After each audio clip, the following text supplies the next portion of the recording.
Get to YouTube. All right, and you are live. Have a great night, everybody. Thank you very much, Danielle.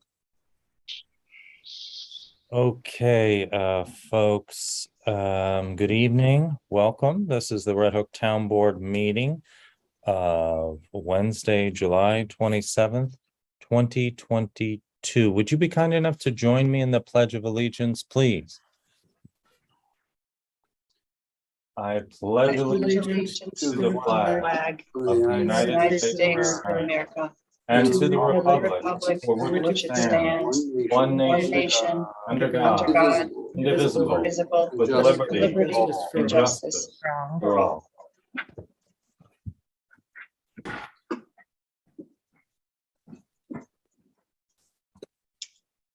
Thank you, everyone. Welcome. I hope everyone is enjoying this summer, the very hot summer, and hopefully staying healthy. Tonight, we will review for the folks at home what the agenda is.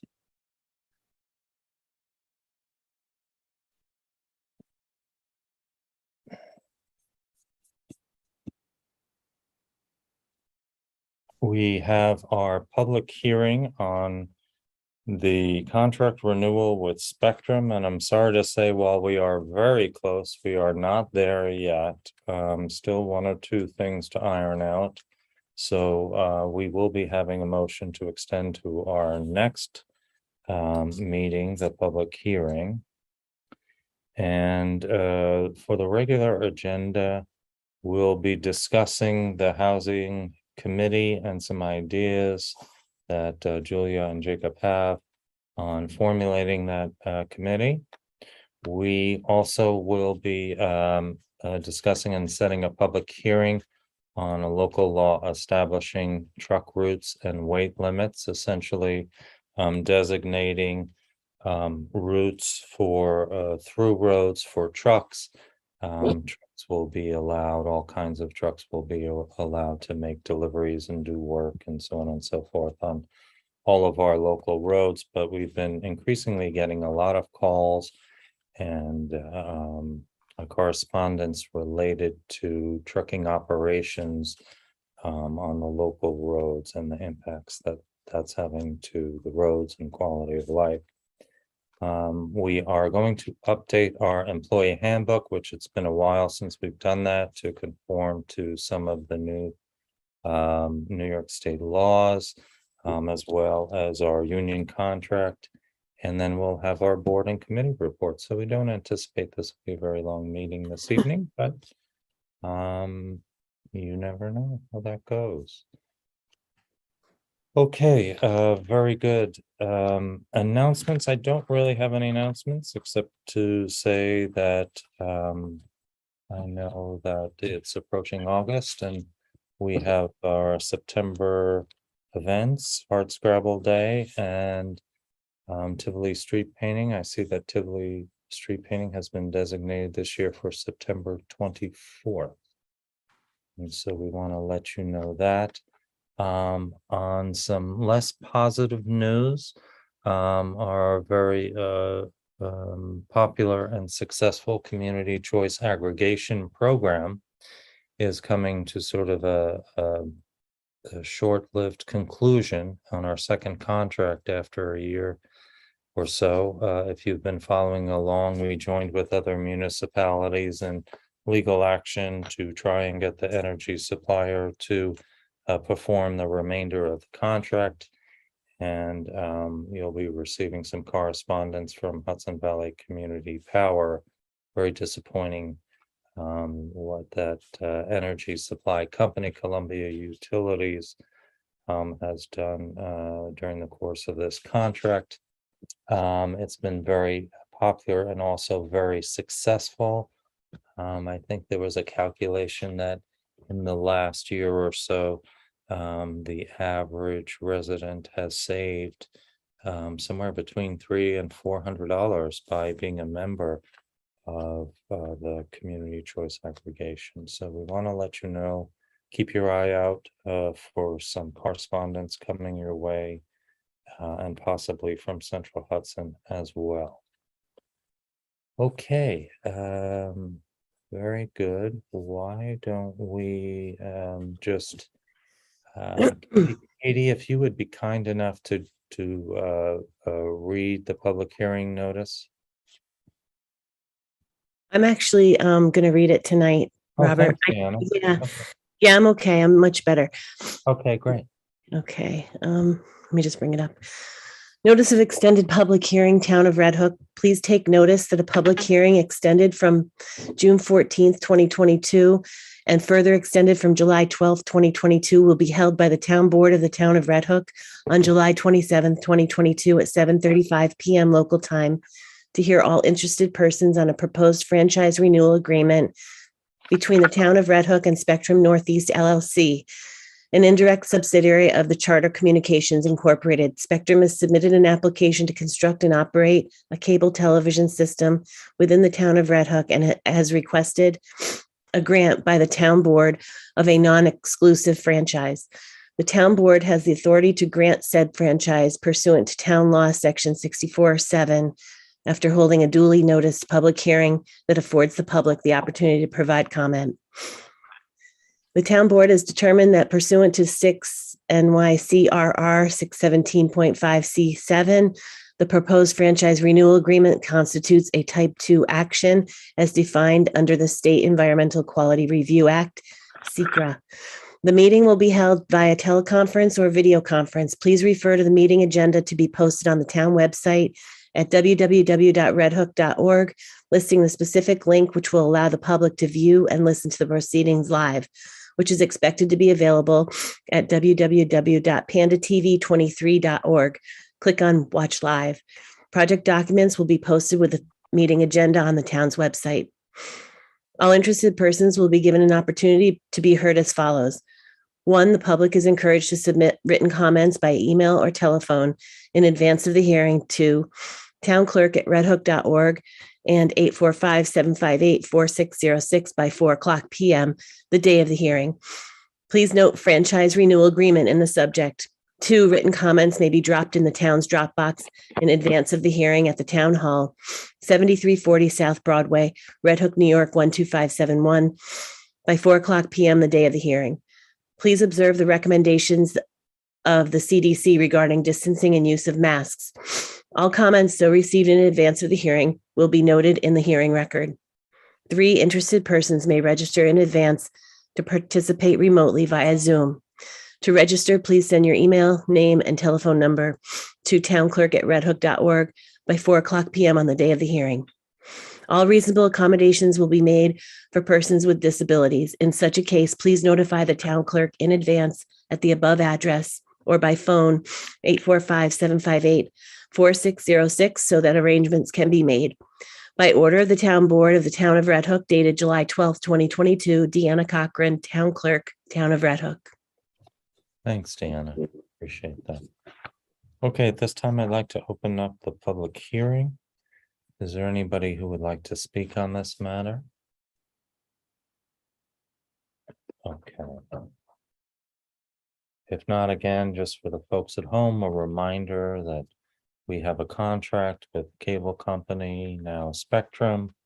It's a contract that provides not only the ability for them to conduct services within the municipality, but also for us to receive 5% of the revenue as franchise fees to help balance our budget. And we put a fair amount of the money into the public access channel, of which they are badly needing of equipment to get back up and running. So that is the relationship between what services they perform and what dollars we receive. So hearing no public comments, I'd like to make a motion that we extend the public hearing to August 29th. And for the folks at home, we are going to have one meeting in the month of August, August 29th. And the public hearing for 7:35. Does that work, folks? If so, I'd like to make a motion that we continue the public hearing until that date and time. Is there a second? Second. Thank you, Bill Hummer. All in favor? Julia Solomon, Aye. Christine Kane, Aye. Jacob Testa. Aye. Thank you very much. Okay. So the first item on the agenda is more discussion on a proposed housing committee for the town of Red Hook. And Jacob, Julia, which one of you would like to sort of walk us through the recommendations so we can have some discussion? I guess I can do it. Okay. So we talked about housing a little bit at previous meetings, and Julie and I met to talk about some of the goals the board is looking for, and a little bit about kind of what the composition of this sort of committee might be, and the mission of the committee as well. So I guess I'll start with the mission and kind of some of the goals, kind of the work that we would anticipate this committee doing, and then a little bit of an overview of what we picture the composition being. So I think that the primary mission is to identify housing concerns. I know we've talked about affordable housing being the one that's top of mind right now, but also looking, in the future, if there are other issues that arise, whether that's for affordability or just for things that might be helpful for homeowners or renters, kind of identifying those and putting some work together to help out those who are living in our community. The idea is to provide housing education, to pursue opportunities for affordable housing in the town. And then part of the mission is seeking a balance of housing opportunities. So ensuring that we remain a vibrant community, presenting opportunities for individuals and families to live in the community, including low and moderate income residents. So some of the things we would anticipate this committee doing would be meeting monthly as a full committee, and also working between those monthly meetings in small groups to track the town's existing housing stock and needs. That includes rental units and a number of other options. Maintaining awareness of what the Planning Board and Zoning Board of Appeals meetings look like and what actions are being taken there. Reviewing the town code provisions related to housing and making suggestions to the town board with respect to, clarifying some of those, streamlining for easier development of affordable housing units. We talked a little bit about identifying existing and developing issues for those living in the community. Seeking grant opportunities, if there are opportunities for the town to improve or develop affordable housing, presenting those opportunities to the town board, making suggestions for grant applications, keeping aware of current trends in housing, specifically with affordable housing successes and innovations, looking primarily at rural communities, but if there are other opportunities, we'd look to that as well. Developing education materials, like I was talking about before, I think specifically looking for renters, first-time home buyers, and then also for energy efficiency for homeowners. Providing monthly reports to the town on their work, and then an annual report as well. So kind of working month to month and then looking back and what the goals are for the next year. So that's sort of the work that we talked about them kind of taking on, at least initially. As far as organization, we talked about there being 9 members of the committee, including 2 members that are designated as liaisons to the villages. So kind of working with the villages to designate that person. It doesn't have to be a trustee, but somebody that would be in communication with the trustees from each village and the mayors to make sure that they're included in the work the town is doing. And then there's a little bit about recruitment as well, and sort of the relevant experience and skills we'd be looking for as well. But I think that's most of the main points for an overview. And I guess I'll turn it back over to the members of the board to provide some, input and feedback and, maybe other things that you were looking for as a part of this committee. Thanks, Jacob. Julia, did you want to add anything before we chime in? I think that was a really great summary of what we envision, and I would also be curious for feedback. Obviously, we see this committee being very much advisory to the board and really doing a lot of information gathering, particularly in the early stages.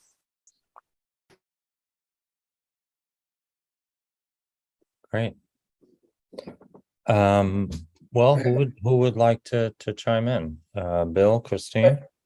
Well, I have a quick question Okay. before comments for Jacob or Julia regarding the village, the person from each village. Does that limit the group to only having one person, say, from Tivoli and one person from the village of Red Hook? Or because there could be multiple people from those two villages that are, highly experienced and would be suitable for what we want them to do. And I just wasn't sure how you envisioned it.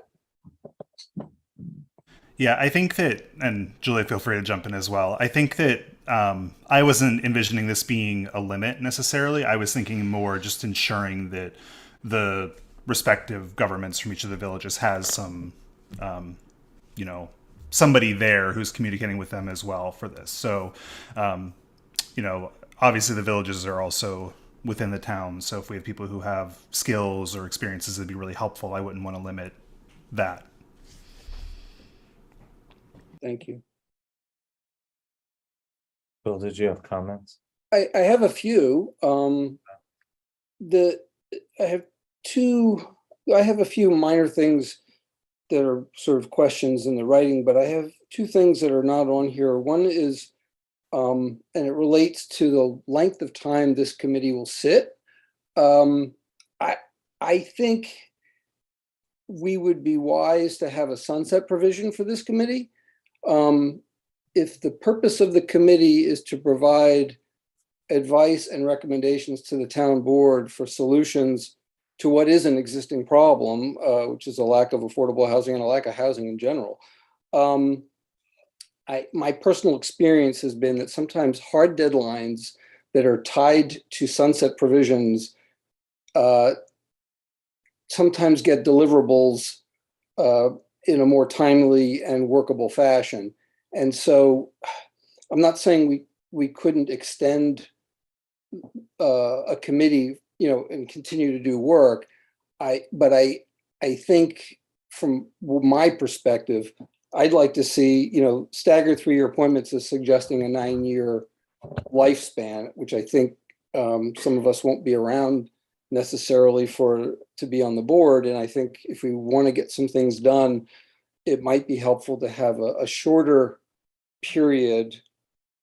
I don't know what that period is, but I think it would be a good idea to have some kind of sunset. And that's just, grist for the mill for discussion. Another thing I think that would be really important is our community is very different than many other communities. And it took 10 years to get the Centers, or 9 to 10 years to get Centers for Green Space completed. And it's what makes our town so wonderful is that we went to the trouble to change our zoning, preserve our farms and our green space. And many things that are sort of standard kinds of activities to help communities with affordable housing probably are in direct conflict with what our longer term vision for the town was in that Centers for Green Space.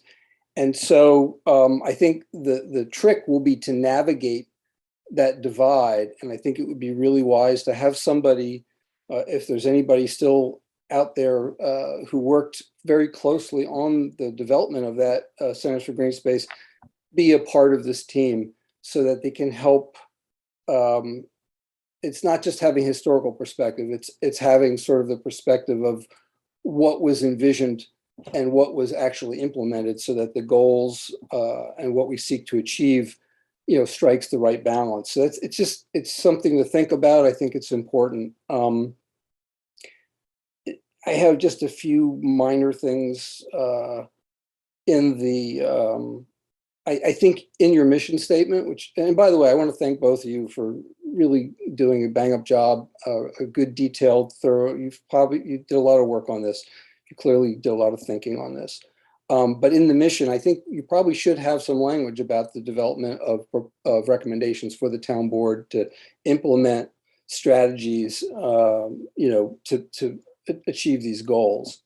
I did have a question in the second bullet. We talk about starter homes. I'm not sure how that's defined, because a starter home for one person might not be. And if there's maybe a better definition or a way to describe that so that it's less ambiguous, it might be helpful. Because for me, I just don't. I mean, I have an idea what a starter home was for me, but it could be very different for other people. In the fourth bullet, it says, review town code provisions related to housing and make suggestions to the town board with respect to clarity, consolidation, and you say streamlining for easier development. I would take those 3 words out, and I'll tell you why. It suggests a predisposition for what the outcome is going to be. And I don't think you need it, because that could be one of, or that could be a part of it, but there could also be longer term things that the committee comes up with. So I think it boxes us in a little bit by having that. And I would just be my recommendation to remove those 3 words. And then the last thing I had was in the 1, 2, 3, 4, 5, 6, 7. Oh, in the 7th bullet, you talk about looking at other rural communities in New York, and it says neighboring states. I'm not so sure why you'd want to limit it to neighboring states. There could be other states like Ohio and other places. There are communities that, because we do have an unusual community. We're close to a large city. We have a small liberal arts college embedded within us. We have some sort of unique qualities, but there are others out there that have those qualities, and maybe like places like Oberlin in Ohio. So I'm not sure. You could just say or other states, rather than limiting yourself to neighboring states. And there may be good things in the neighboring states too, but I just wouldn't want to close yourself off in that regard. So those are my comments, and I really do appreciate the opportunity to comment. And I'm looking forward to the work that the committee does. And I actually have somebody who lives in Tivoli who I think I'd like to recommend. I have to get him to agree to do it, but he's a person who is a professor in public and planning, urban planning at a major university. It's something he knows a lot about, and I think he cares a lot about Red Hook and these issues. So he might be somebody who's interested. So anyway, thank you so much. I'm going to mute myself now. No, thanks for the feedback, Bill. I guess, I don't know, does it make sense to talk about the things you brought up, or I don't know if Christine or Robert have things that they want to, bring up before we kind of Let's hear from Christine first, maybe. Thanks. I also want to thank Julia and Jacob for putting this together and, taking on the responsibility for what is a big issue for our town to get some movement in that area. Generally, I like the ideas. I like the structure ideas of the committee. Like Bill was saying, I have some, sort of small thoughts on, maybe making the mission a little clearer. I'm not necessarily sure, we need monthly reports, but, it's not necessarily a bad idea, I guess. So overall, I'm just very happy that we are getting started on this. And, I think Bill's comment about making sure that we don't undermine centers and green spaces is important. But I also want to make sure that we are, looking at all the options and open to new ideas or new ways of looking at things. Like when we came up with centers and green space, that was a very new approach, a different and creative approach to, planning for a community's growth. And it would be great if we had that same sort of thinking or same sort of openness and approach to this issue. Thanks, Christine. I'll just add a few comments and echo. This is really terrific what you've put together, and very much appreciate your leading this effort, both of you. I would agree with Bill in the sense that I think it might make sense to establish the committee and all 9 members for perhaps 2 years. I think 1 year would be too short, and then see how it's going for everyone, and see how an ongoing committee might have a slightly different mission, and see if that's what we in fact would like to have, is a committee that lives on. I think that might be a very good idea. But initially to start, and I think we've done this with other committees, I think Energy Committee reminds me, 2-year terms. We have a lot of these committees like that. So that I would recommend that. I like the categories you have for recruitment. Perhaps the Centers and Green Space concern might be in that land use planning description individual there. I would add, though, that I think it's very important that we have an individual who has firsthand experience with some housing insecurity in our community.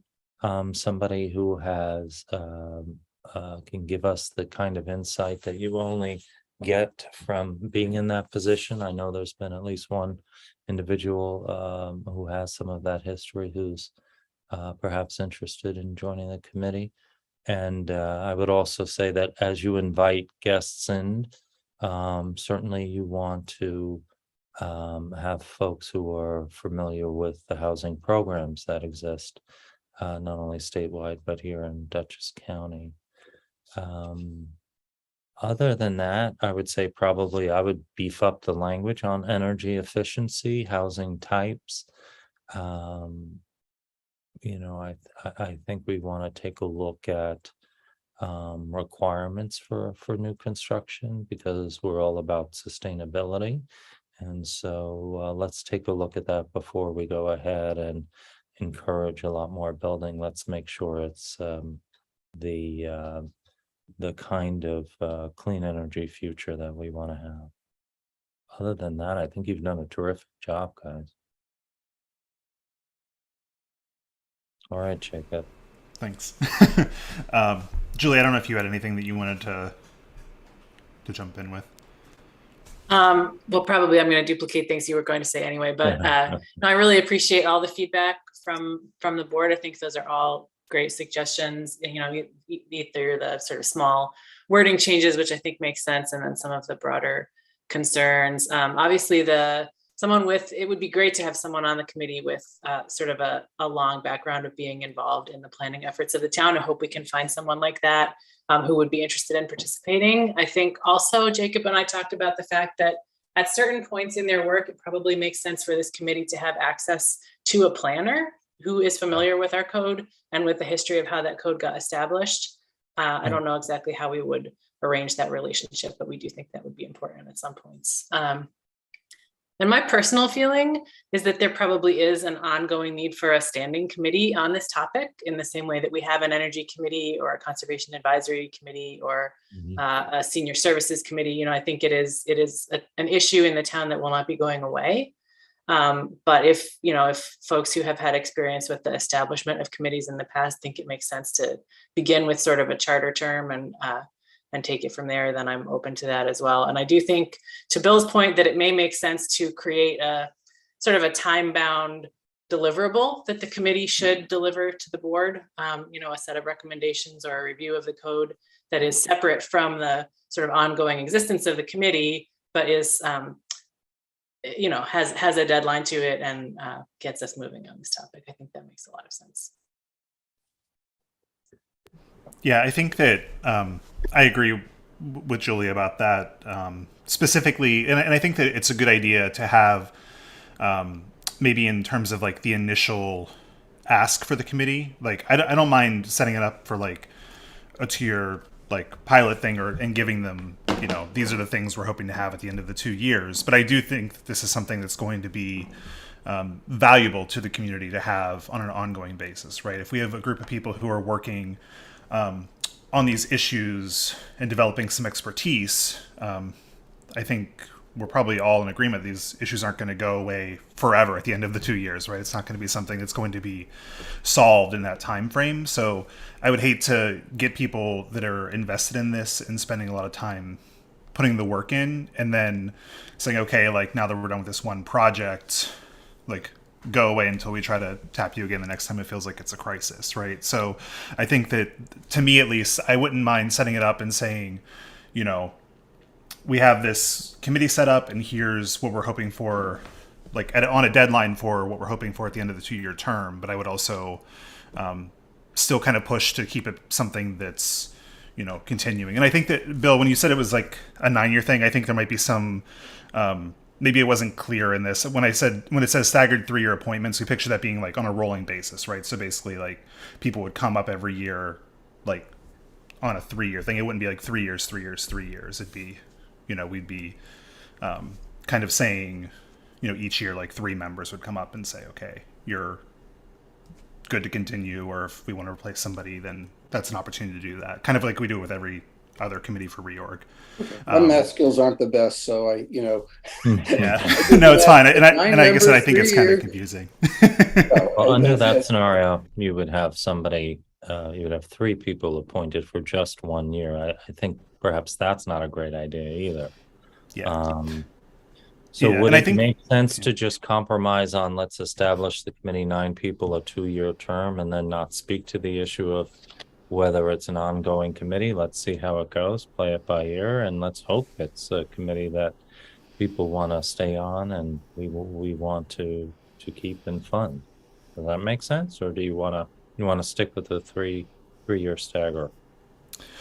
I think that like keeping everybody at least for the first 2 years and then doing that review after that time period in terms of like continuing and like, you know, if we need to replace somebody or somebody steps down, doing the appointments there on the terms, I think makes sense.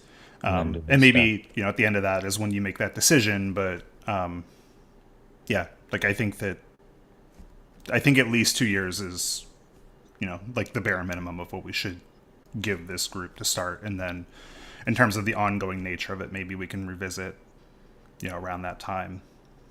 Right. Well, I was going to say, well, of course, as we know, it's getting, you know, somewhat more difficult to recruit volunteers to some of the committees that we have. So, you know, going with a 2-year commitment and ask for a 2-year commitment may help in that regard.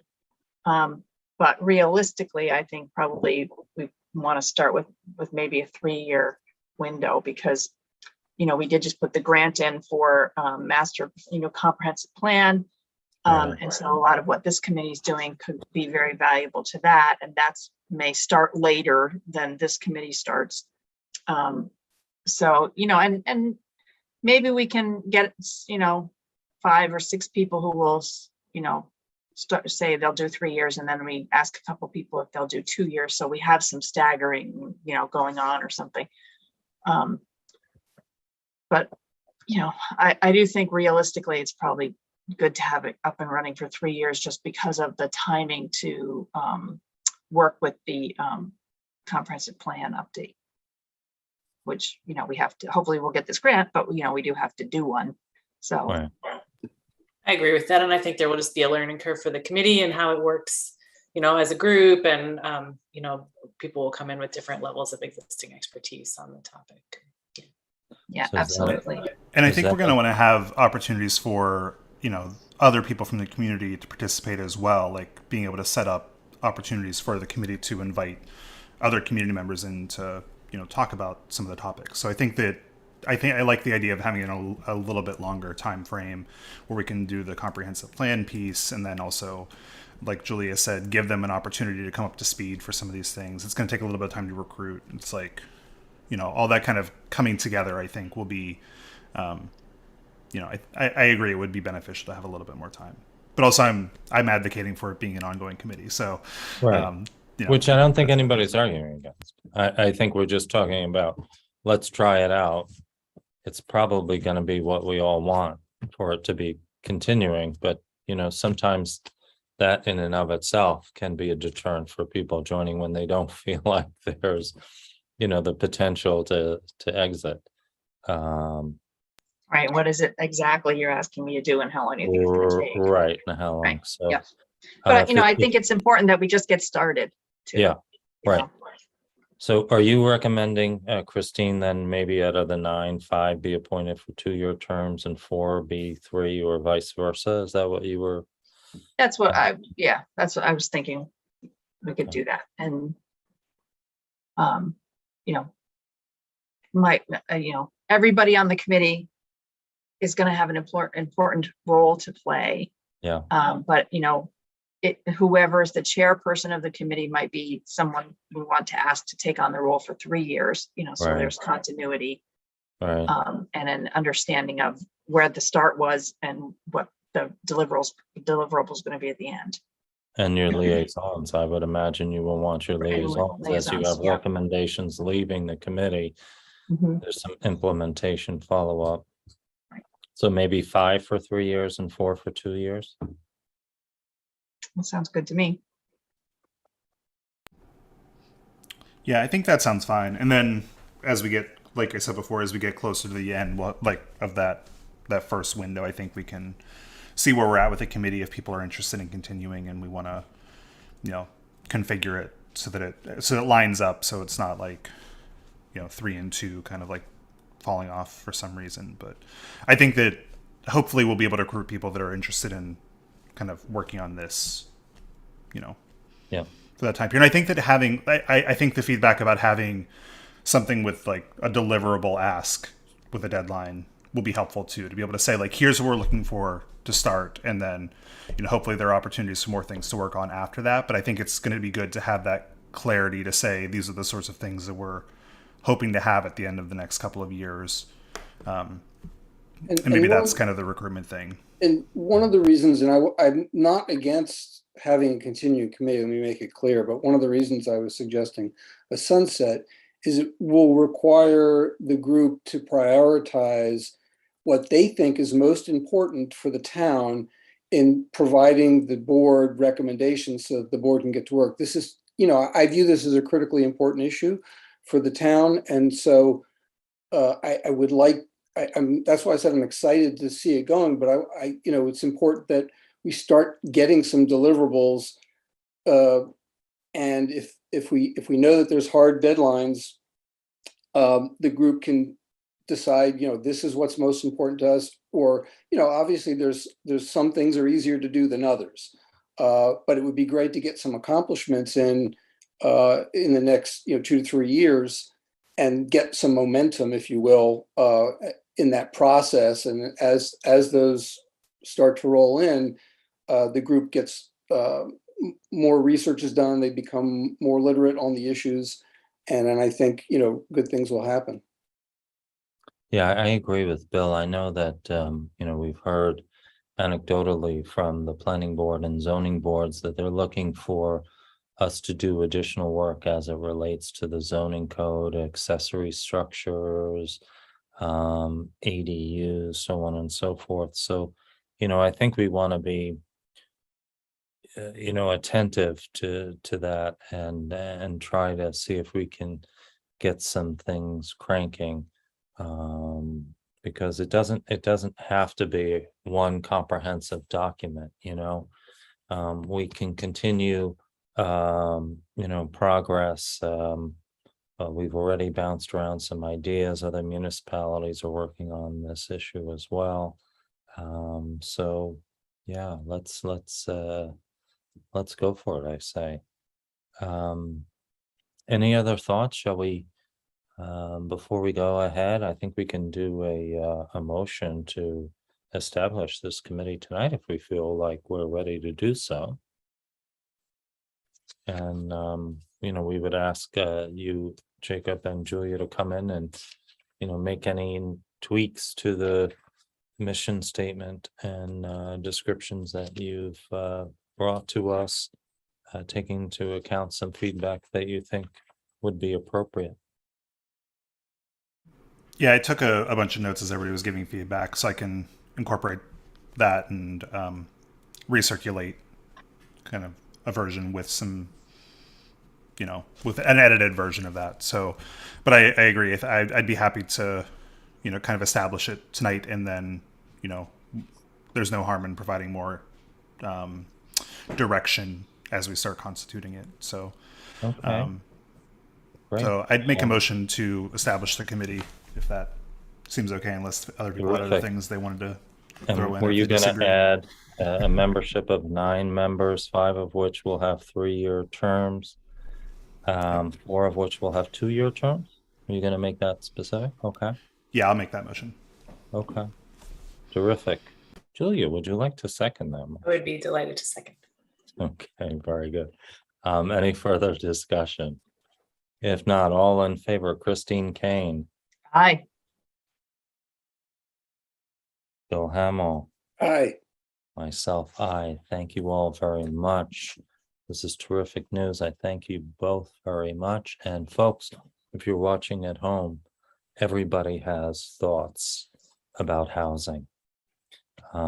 It seems to be a hobby of everybody's, right? Real estate and housing. So we want to hear from you so that we get all types of opinions and inputs and ideas. Okay, moving right along, we are on agenda item number 2. And I think I mentioned this earlier. We've had an increasing number of complaints, activities, inappropriate levels of truck traffic off on our local roads. We all have experienced waiting at the light there in Red Hook Village, and I'm sure trucks and tractor trailers are no stranger to that wait sometimes. However, we've been noticing an increasing pattern of them diverting and driving through our rural local roads, and we received complaints and calls mostly about this activity. And because it affects not only the maintenance and wear and tear, safety issues, trucks that are inappropriately sized for many of these local roads, residential roads, roads that we hope to encourage in multi-modal use, and certainly affecting quality of life. For the folks at home, I will let you know that on one of the most recent complaints just a few weeks ago, I spoke to one of our residents who reported that there were 80 trucks that went by that day. Now, I don't know how they counted 80, but I think you get the message. On a residential road with no not appropriately on one of our county or state roads. So what we have done is proposed what other communities have, which is establishing truck routes within our township. We can do so on both state and county roadways, not on state highways. We are, depending upon how you look at it, blessed with state highways. I would argue sometimes we don't feel blessed to have state highways go through our community, but we have several opportunities for heavy truck traffic to get within our township and through our township. What local law C does is establish those roads that are appropriate for trucks. For example, one of the county roads that we are saying is not appropriate for heavy truck through road traffic is Linden Avenue. Why? Because Linden Avenue is mostly residential, but importantly, is going to be the location for the crossing from Rec Park East to Rec Park West. And I will tell the folks at home, the town board members now know that we found out just the other day that we were successful in our $100,000 grant application to establish a safer way for folks to exit by foot and by bike from Rec Park, the northern parking lot. And we'll have a crossing over Linden to get over to what we refer to as Rec Park West and the trails that are now established over there. And so What this law would do is, of course, allow every truck that's making a delivery or doing construction work. For example, the cement truck has to go to the new house being built on the local road. All of those activities are permitted. What is not permitted is to utilize those roads when they are in fact not conducting business on those roads. That they will do what almost all companies do anyway, as a matter of courtesy, and in some cases law, which is to use the appropriate highways for these activities.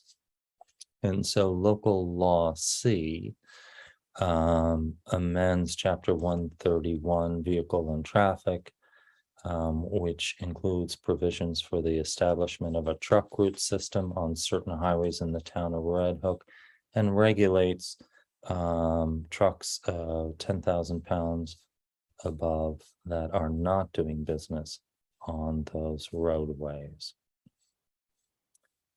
And this is part of a larger effort, obviously, in order to make our community safer and more conducive to other activities, besides just driving vehicles on these roads, biking, for example.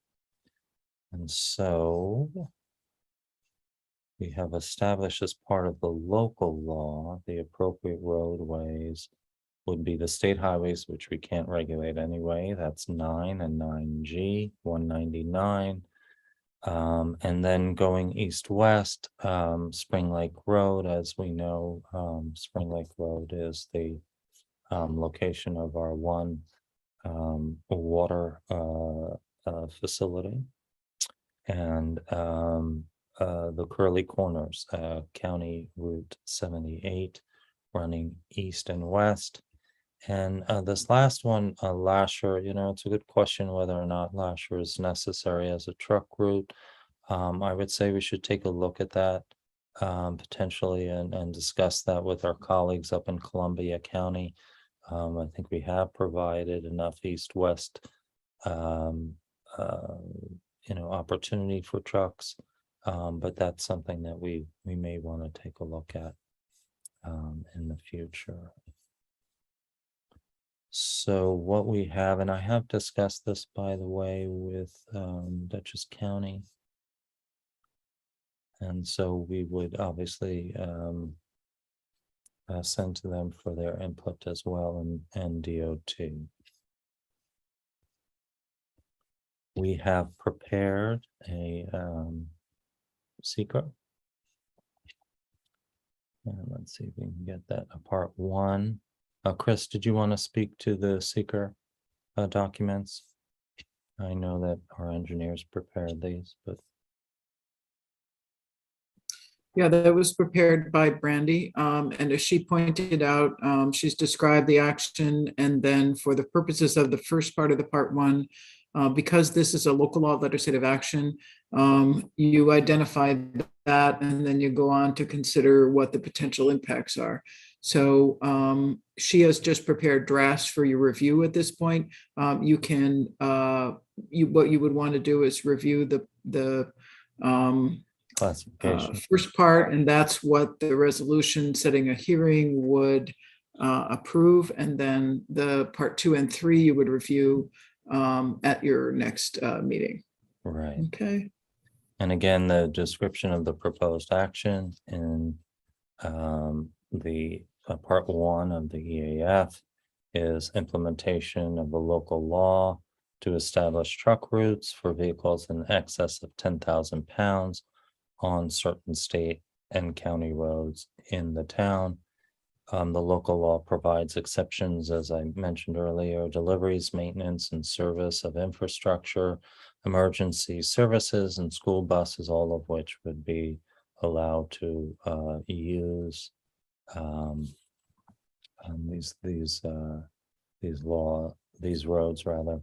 The objective of the local law is to preserve the condition of and reduce required maintenance of town roads due to impacts from heavy vehicles, and to preserve scenic and rural roads in the town. And there have been several studies that speak to the issue of the weights of trucks and the impact that they have on the maintenance. And of course, our roads are paid for by taxpayer dollars, whether they are local, state, or federal dollars. And Robert, then you have, would you go a little bit farther? You have a CAF as part of that initial Exactly. preparation. It's So because, I'm sorry. No, I was just going to say what you were going to say, but would you please? Okay. Because this is potentially involving areas that are within your LWRP. The resolution would provide for referral to the planning board for their comments and review of the LWRP impact, and the CAF is a part of that process. So if you keep paging down, you'll see a CAF. So this part 2 and part 3 are just drafts for your consideration at the next meeting, and so they're just really there in advance. So I think you have in your proceedings, I think it maybe is after this, you have a CAF. Yes, There it is. it's Yeah. after the part 3, and you keep paging through. Okay, Yes. Yep. There you go. So that's the CAF. It's a form that's used as part of that referral to the planning board.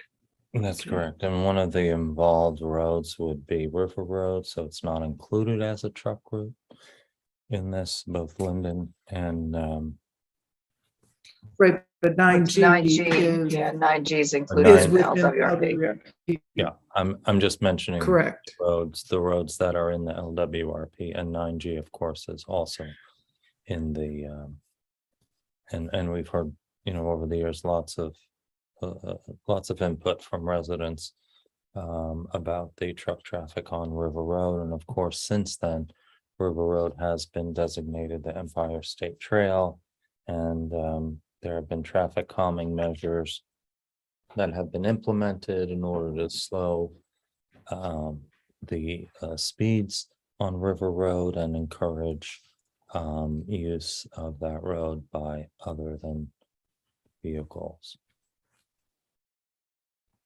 So is there any questions about this before we take up our resolution to set the public hearing, which now would be on August 29th at 7:40 p.m. Let me get to that resolution. Sorry if you're watching at home, I'm getting a little bit dizzy there. Okay, Deanna, do you have the resolution number for this? This will be 45. Thanks, 45. Thank you, Katie. Folks, are we ready to entertain this resolution to set the public hearing and get some input? Okay, so it's resolution number 45 dated July 27th, establishing a date for a public hearing regarding the adoption by the town board of the town of Red Hook of local law C proposed regarding the establishment of a truck route system on certain highways within the township. And I so move. Is there a second? Second. Thank you, Bill Hammond. Any further discussion? If not, all in favor, Julia Solomon, Aye. Christine Kane, Aye. and Jacob Test. Aye. Very good. Okay, so that's August 29th, 7:40 p.m. And within the resolution, it acknowledges our seeker review, LWRP, and the CAF, and we find that it's consistent with the comprehensive plan. Okay, at this point, we shall move on to some other business. As I mentioned, we have to update our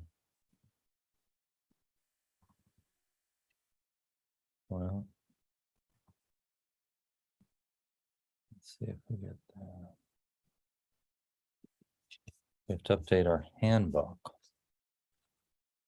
to reflect changes in New York State sexual harassment regulations. In fact, there was just another requirement to add an 800 number to publicize that as well. So let's get to updates. Also, we are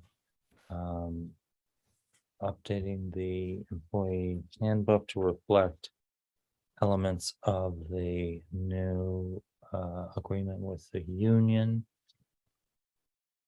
And most of the changes, I think I mentioned sexual harassment, most of the changes as they relate to the employees have to do with the health care benefit section.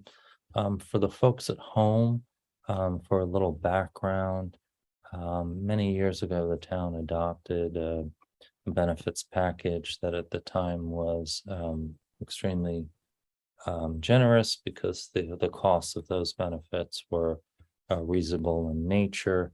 The town of Red Hook is one of the last municipalities within the Hudson Valley to move away from 100% coverage payment for employees of healthcare and copays and deductibles. And we were able to reach agreement with the union on some cost sharing associated with that.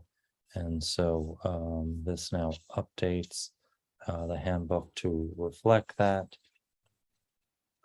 And so those are the main changes in the handbook. And obviously we'll continue to look at this and update it as time goes on. Town board members, do you have any questions about this before we go ahead and we entertain resolution number 46? Okay, hearing none. Authorizing an amendment to the employee handbook of the town of Red Hook, and I so move. Is there a second? Second. Thank you, Jake. All in favor, Julia Solomon, Aye. Christine Kane, Aye. and I think that's Bill Hamel, yes? Yes, aye. Thanks very much, Bill. Okay, very good. Moving right along. Board and committee reports. Okay, for the folks at home. And not to look at the screen, you will get nauseous, I think, as I scroll through.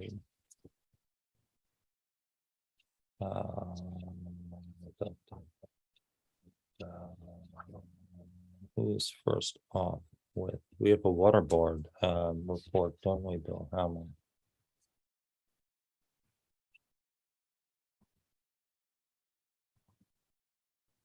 There we go. Bill, would you like to give that report? Water department? Sure, I'll make it short. The most important thing to report is that well number 2, the pump and the motor have been replaced, as well as some other repairs that needed to be done, and it is now, as of last week, back up and running. But I am glad to say that, you know, there was never any shortage of water with just one well running. So, you know, our water supply is excellent, but it was important that we get the second well running as well. And that's now done. Terrific. Very good. Thank you very much. Interesting on the water test requirements, Bill. I Mhm. don't know if you've been following we have our PFOS and OA testing, and that's due this year. Did you happen to notice EPA came out, I think just the other day, right? Just a couple of days ago with new recommendations on PFOS and PFOA levels. They lowered rather dramatically. Did you see that? I didn't see it, but it was discussed at the last water department meeting that I attended. Okay. And that was mentioned. They're going to do, I mean, fortunately, since we've come out clean, we originally had to do quarterly reports. All right. And now it's yearly reports. And the next report, even though it says that it's due at the end of the year. They're going to be doing them, I believe, either next month or in September, because of the THMS and HAA5, because of the due date on those, it's actually much more efficient to have many of these things done at the same time, sampling wise. So we should have results on, I think, all of these tests except for the lead and copper in our probably October meeting. Okay.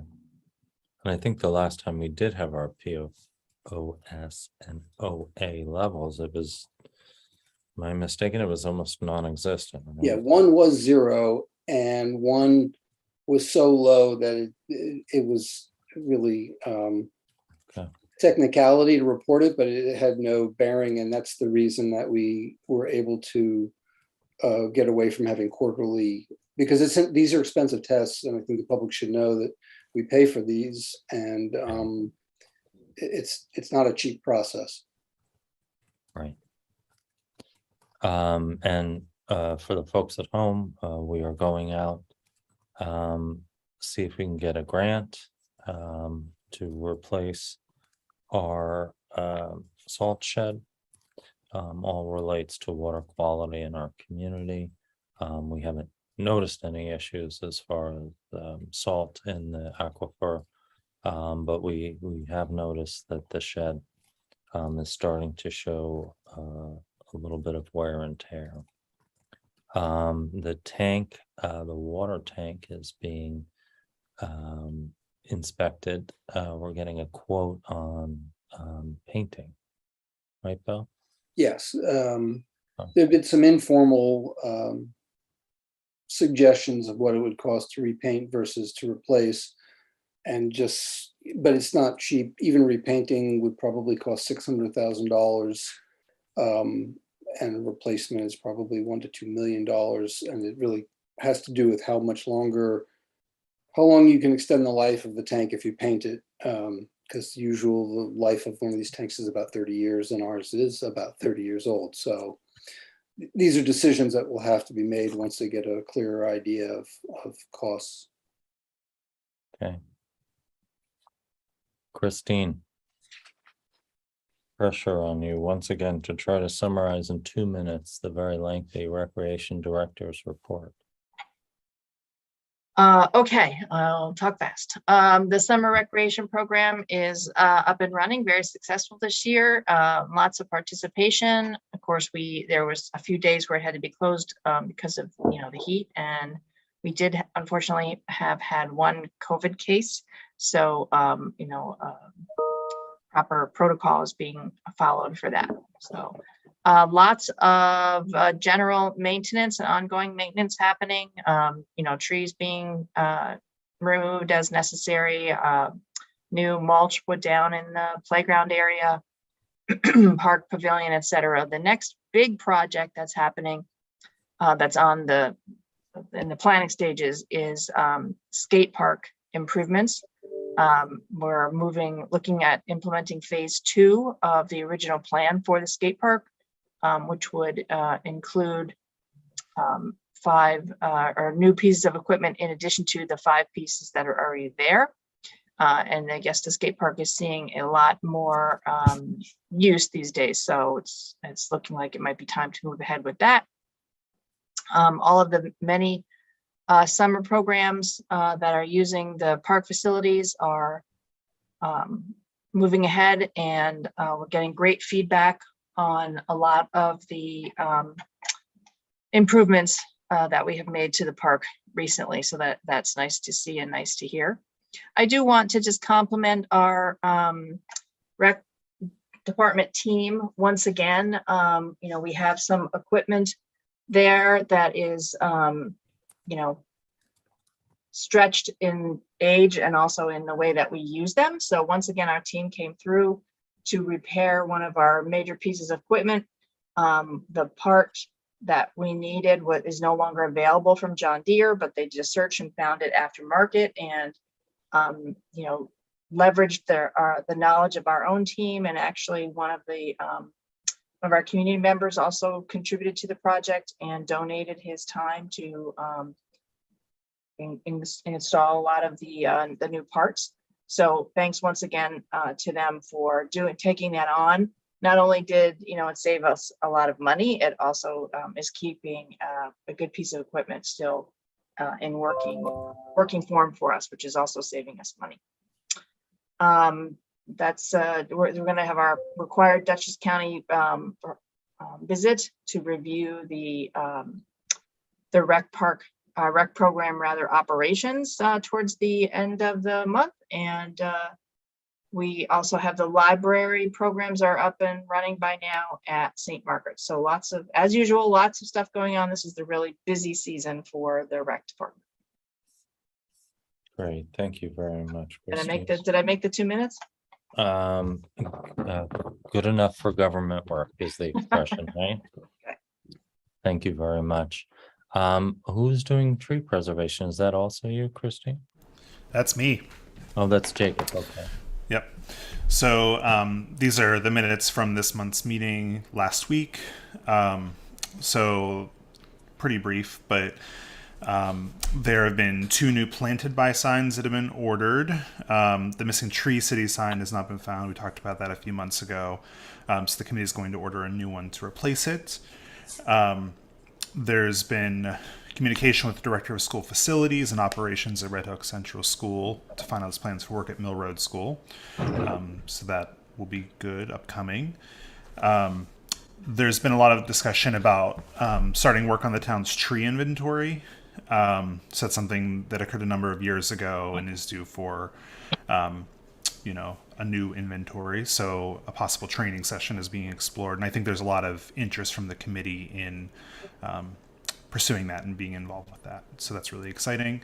And then we have a member who is stepping down after many years of service, Eleanor Freary, who submitted her letter of resignation recently. So I want to thank Eleanor for all of her work in this committee and for our community. So in that time, she's orchestrated and run the Mill Road School program, including nature walks, tree plantings, and the annual poster contest. She's been involved in the annual Arbor Day celebration and assisting with new plantings. We're really hoping that she'll still continue to be involved, even if it's not as a member of the committee. But I just want to, echo the committee's thoughts, and I think I'm speaking for everybody in thanking her for her work in the committee. I know that we have materials from another community member who has been attending the past couple of meetings and submitted a letter of interest in becoming a member of the committee. So I don't know if we want to revisit that at the next meeting we have, or if I don't know if we're prepared to talk about that tonight, but that's another part of the minutes here. So I think those were included in the packet, but that's kind of the last thing here, is kind of replacing that open seat on this committee at this point. Jacob, if you want to make a motion now that we have a resignation and a recommendation, it would be a term that ends in 2023.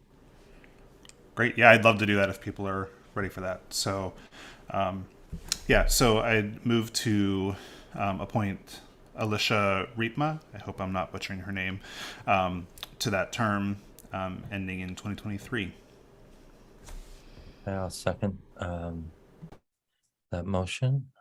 All in favor? Julia Solomon, Aye. Christine Kane, Aye. Bill Hamill. Hi. Aye, thank you very much. Yeah. Thanks, everybody. Glad to have that committee full. It's always great to attend those meetings and hear the excitement and knowledge that they have on trees. They're doing a great job. And I, on a separate subject, met with the Trails Chair today, and she has several people who want to join that committee. So we'll look for some update on that at our August meeting. Okay, dog control. Bill Hamill. Always the Control most those exciting. dogs.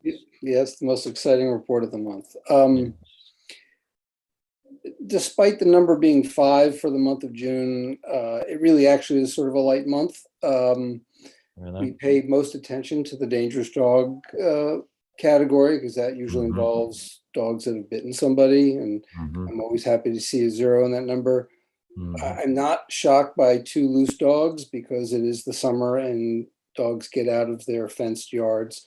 But Mhm. clearly they were not dangerous dogs. They didn't, and that someone probably just called in a complaint that the dog got out. Nuisance dogs are generally barking dogs. Cats, it's a stray, but people should know that the Dutchess County SPCA advised that the county has about 20,000 feral cats. It's a Right. serious problem in the county. Oh, And these, feral cats start showing up on people's properties. Some people sort of try to take them in, some people feed them, but complaints that come in on cats are often involving feral cats. interesting. And wildlife, there's usually some, some issue about, a skunk or somebody else getting in somebody's yard. And I'm not Right. sure why the SPCA deals with it, but they take the call and they'll trap an animal and if they have to and release it into the wild. That's it. Right. We haven't heard anything about the disease that took out so many deer last year and the year before, right? So far, no reports from what I can tell, or I haven't seen any on the farm either. No, my understanding is there was an episode of that about 6 years ago, I think, or 7 years ago, and then it. Oh, no, no, no, Last year. Last year. Well, no, was- it was last year, but before that, Oh, yeah, the last year year was before. terrible. It But before keeps that, the last- migrating more over to this side of the Hudson, yeah. Yeah, so, and I know that it certainly affected, DEC has stuff on their website about it. But for people who hunt and even as an important food source for people, it was kind of devastating last year. But I actually have seen many more does and fawns this season, at least around where I live, than I normally see this time of year. So I think they're coming back. Right. Very good. And licensing, Deanna, how are we doing on folks licensing when we see those loose dogs and related? Do they have tags and are they licensed?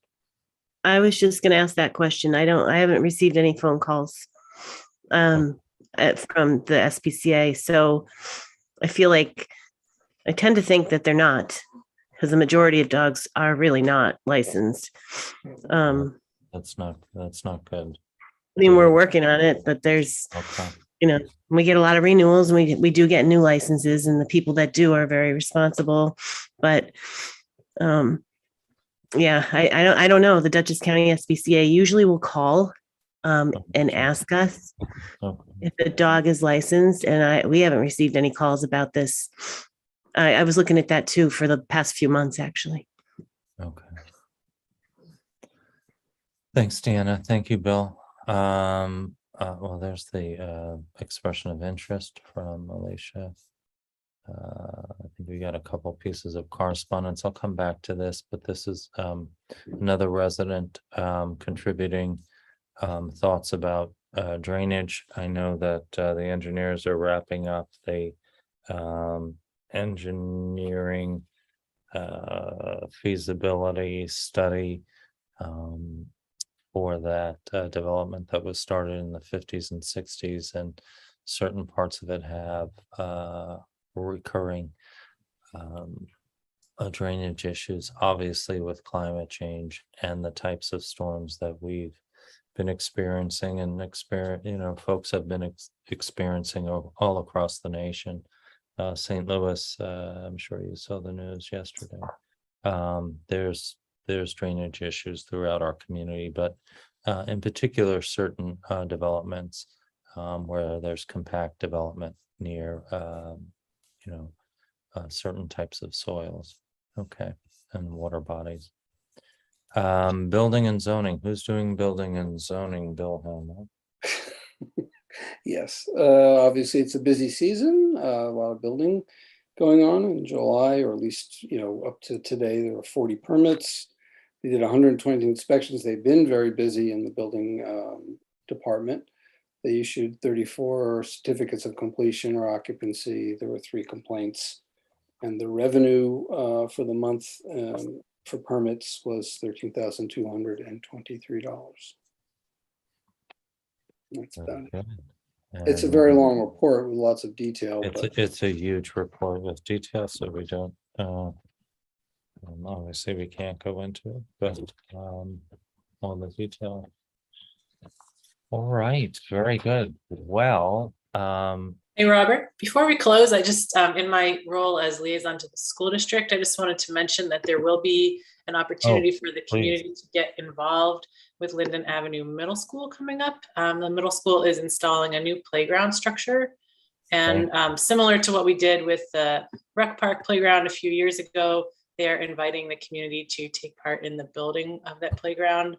The dates are August 5th, 6th, 7th, and 12th.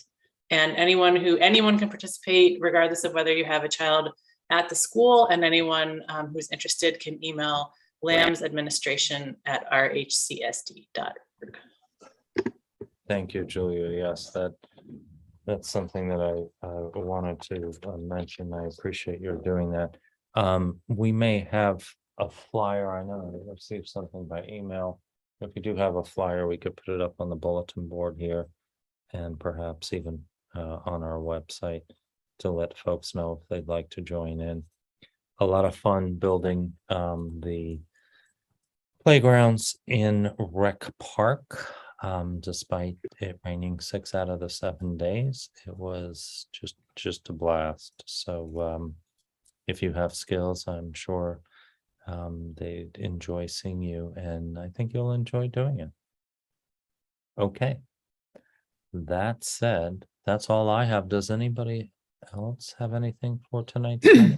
It's late for announcements, but can I just remind you all that the 2022 Citizen of the Year nominations are open, and the deadline is August 1st, and the information's on the Red Hook Rotary Club's website. Wonderful. Thank you. And Christine, do you all know if you're doing it in person or you're sort of playing that by ear? We will let you know.